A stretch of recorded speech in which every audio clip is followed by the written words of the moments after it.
Be prepared to wait a little bit longer for this highly anticipated Xbox title. We got a new Xbox update to talk about. This Xbox franchise might be getting the Master Chief Collection treatment soon, and it's Xbox against the world. Let's discuss. What's up, guys, and welcome back to another edition of Xbox Ready. You know how this goes. I gather up a number of stories from around the video game industry, and I share them with you to make sure that you are Xbox ready. Make sure you follow me on Twitter @StateOfRay and @StateOfRay on Instagram as well. First up, there are a number of titles coming to your Xbox that have really lofty performance goals, which is really good news for us because the Dead Space remake, Hogwarts Legacy, and Atomic Heart are all gonna have modes or are targeting 60 FPS and 4K. Hogwarts Legacy and Dead Space remake, they came out recently and they said they're gonna have two modes, a quality mode and a performance mode, pretty standard at this point. And the guys behind Atomic Heart came out and they were like, yeah, we're gonna be targeting 4K, 60 FPS pretty much all the time. Now, why is that news? Well, unfortunately, even though the expectation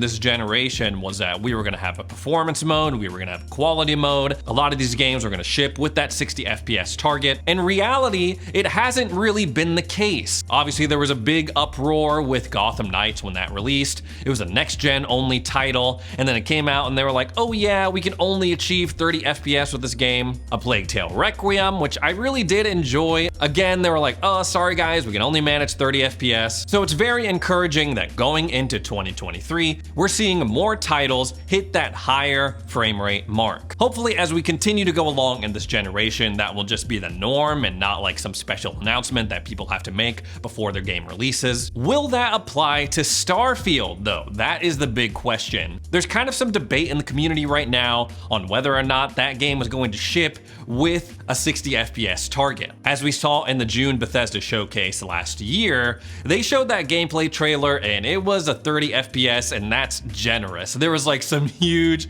massive frame drops, but that was in June. That was nearly 7 months ago. Surely things have changed. And if it hasn't changed at this point, they may have a little bit more time to figure it out. On the Defining Duke podcast, Mr. Matty Plays said that he had heard that Starfield was no longer going to be releasing in the first half of 2023. It was being pushed out of that window. And that's kind of something I was feeling in my gut. I was like, okay, looking at this upcoming schedule for Xbox when it comes to their game releases, I'm like, I don't really know if Starfield is gonna make that cut, especially after Redfall was pushed back to May. And while it may not be releasing in the first half of 2023, Mr. Matty Play suggested that it may come out in the summer still, so it still could come out in like July, August. He went on to say, this source is someone that I trust quite a bit, and they've been very correct. Nothing from that source has been wrong. This also comes at a time when Steam changed the release date of Starfield. Both are equally vague, but me personally, I feel like they could wait until like the fall to release that game. If they are able to ship the other games on time, no issue. Games like Forza Motorsport, Minecraft Legends, Redfall, and then pepper in some of those other timed exclusives or third-party stuff that's coming to Game Pass like Lies of P or Hollow Knight Silksong, maybe Ark 2. I would love to see Ark 2 sometime in the next couple of months. Hopefully, with all these events that Xbox has coming up, the Developer Direct, the event dedicated solely to Starfield, we'll get a little bit more information on the release window for Starfield. But for now, we gotta be patient.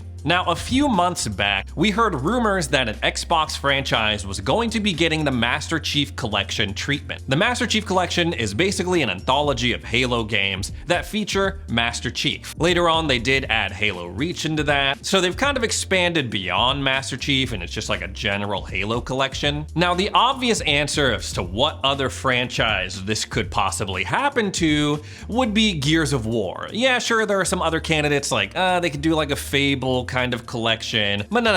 Gears of War is right underneath Master Chief and Halo when it comes to Xbox IP popularity. Well, ever since we heard that rumor, oh, a Gears collection may be on the way, oh, it could maybe come out in the holiday fall season, oh, they could announce it at the June Bethesda showcase, we haven't heard anything since then. Shpeshal Nick was the one that was behind that rumor in the first place, and he doubled down recently on the Xbox Era podcast. He said, I got in trouble for mentioning the Gears collection because it was so early. That's why when that rumor mill first happened, I was only supposed to say another Xbox franchise is going to get the Master Chief Collection style treatment. But yes, I'm not backing down, it's still happening. He goes on to say on Twitter, I'm currently not allowed to give much more detail than it's happening at the moment. I'm working on loosening the grip. but even as someone who isn't a big Gears fan anymore, what this is should be really awesome, add even better adjectives for Gears fans. Honestly, the idea of a Gears of War collection sounds really appealing to me, especially if there are any like remaster elements in this. Not too long ago, I replayed the first Gears of War, and although it holds a special place in my heart, there are some elements to it that have not aged very well, and if they manage to ship it sometime in 2023, that could add on to an already great year for Xbox. Next up, let's talk sales numbers. Specifically, how many Xbox Series X and S consoles have sold in Japan. Now, it's no secret at this point that historically, Xbox consoles do not sell well in Japan. Even at the height of their power in the Xbox 360 generation, they only sold like a pittance compared to their competitors, Sony and Nintendo. But that seems to be changing with the Xbox Series X and S. Now, we have heard in the past from Xbox leadership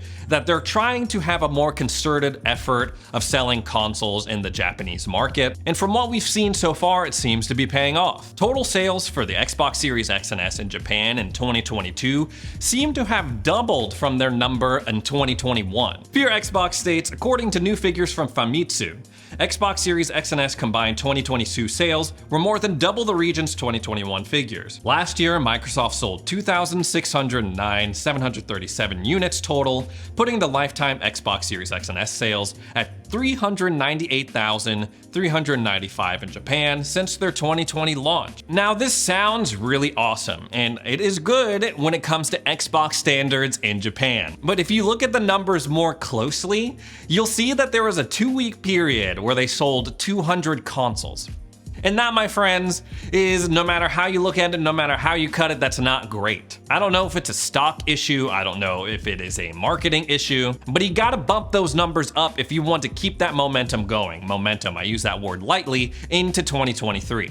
Next up, let's talk about the latest Xbox Insider update. Now, we spoke about this a lot last week on the channel, but for those of you who missed it, I'm gonna go over the insider notes that detail the changes that come with this update. As part of this update, they're adding in a personalization change. According to the Xbox Wire, they said gamers now have the choice to keep their background a solid color at all times by toggling Use Game Art in the solid color and game art options. Before I say anything else, I'm literally just reading off of the Xbox build notes. And obviously the big change in this update that's coming is the carbon aware mode that they're putting into your Xbox console. As a reminder, this will make shutdown mode the default power option on your Xbox console. This is all part of an effort on Microsoft's part to make sure that their gaming division has a net negative carbon footprint. They want to save the world, they want to save energy, they have these high expectations by like 2023, they're not going to be like creating carbon emissions is what I was reading, and by 2050 they're gonna have like a negative return is what I was reading. They're trying to make your Xbox smarter, they're trying to make your Xbox healthier, you know, kind of like the new year, new me situation. On the Xbox website, they said when your console is plugged in, connected to the internet, and regional carbon intensity data is available, Xbox will schedule game, app, and OS updates for your console at specific times during the nightly maintenance window that may result in lower carbon emission because a higher proportion of electricity is coming from lower carbon sources on the electric grid. They claim that having your console in shutdown mode will use up to 20 times less power than it would in instant on or standby mode, which 20 times more power, that's a pretty interesting, pretty impressive number. And in turn, that should save you more money on your electric bill. As a reminder, if you were just attached at the hip and you just love instant on mode or standby mode, you have the option to change back to that power setting. And as part of this update, they will give you the option to set specific windows for when you want instant on toggled versus shutdown mode. Just to be absolutely clear, this update is only available to Xbox insiders right now, but eventually they plan to roll this whole thing out to all Xboxes. If you want to become an Xbox insider yourself, all you have to do is download the Xbox Insider Gaming Hub app. And once you have that on your console, you'll be able to go into the app and see the preview builds and then roll your console into one of those builds. The way they have it set up with the Insider program is that the more you give, the higher level that you become. They have different rings and you like actually have to contribute in order to work your way up. But do be aware that sometimes being in the Insider preview builds opens up a whole other slew of problems. So if you don't really want to be dealing with that, then you probably want to hold off. Next up, let's talk about the Activision Blizzard deal. Now, drama around this deal really started to heat up at the end of last year when the FTC came out and they were like, yo, "We're suing Microsoft in order to block this deal." That was literally the day of the Game Awards. Like, I was getting ready, putting on my suit, I had my Starfield pin on, feeling good, feeling fresh, and I opened up my phone, saw the news, I was like, ooh, I hope people are still in a good mood when I go to this Xbox mixer before the Game Awards. People were nice, I had a lovely time. But still, it was a giant bummer on what would go on to be a pretty disappointing night for Xbox. Both sides are gearing up for what could be the trial that defines video games going forward. The FTC and Microsoft had a pre-trial hearing earlier this month, and it came out that there are no substantive settlement talks on either side, so this thing is going to trial. And while they're dealing with that FTC lawsuit, there may be some drama brewing over with the EU Commission as well. Pure Xbox says, according to Reuters, the EU Commission is currently preparing a charge sheet, also known as a statement of objections, in regards to the deal. The European authority declined to provide a comment in response to the outlet's report. And then Microsoft fired back. They said, "We're continuing to work with the European Commission to address any marketplace concerns. Our goal is to bring more games to more people, and this deal will further that goal." Gosh, it feels like just yesterday, me and Jimmy, we were talking to some Xbox people, and they were super confident. They were like, yeah, everything seems to be like, they're scrutinizing it, but it seems to be like the right amount of scrutiny, for a deal like this big. But everything seems to be going according to plan. We should have this deal wrapped up by June 2023, somewhere in that mid 2023 point. I mean, it's like getting approved in a couple of more countries, but like the big players, the CMA, the EU Commission, the FTC, we're not hearing good news on those fronts. And just to add on to those problems, Google and Nvidia have come out and said that they have concerns over this deal as well. IGN states the two companies reportedly contend that by acquiring Activision Blizzard,